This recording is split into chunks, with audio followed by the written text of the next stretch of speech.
Macau is one of the world's largest gaming centers, and gambling tourism makes up about half of its economy. Gambling became legal in Macau in the 1850s when the Portuguese colonizers approved the activity to generate revenue. It started with Chinese games at the Fantan houses. Later, Western-style games were introduced.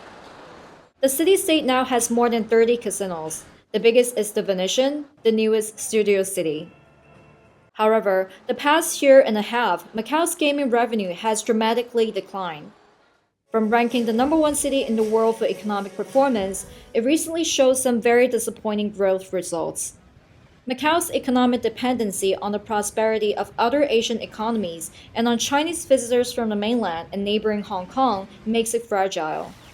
Macau, a special administrative region of China, is especially suffering from the mainland's anti-corruption crusade. High-end Chinese VIP gamblers who make up the largest chunk of the gambling revenue have been scared off. Yet, despite the weak performances, analysts expect the Asian gaming industry earnings to double in the next 5 years and the number of casinos to multiply.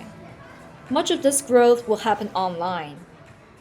Because if you're gonna go to land-based, you're gonna be limited by the boundary, by your time to go there personally in order to play. But for online, you can do it anywhere. That's I think, one of the most attractive piece that we can show to the players.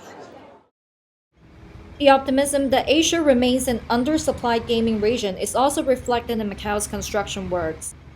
Just down the street from the loss-making Venetian, the massive Studio City recently opened with much fanfare. Just 5% of Studio City is dedicated to gaming.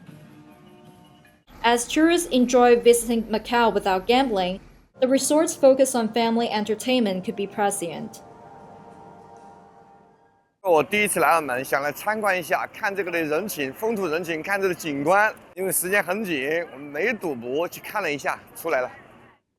For the Macanese so far, despite the economic crisis, the positive prospect for the gaming industry in the long run has to date meant that employment remains steady.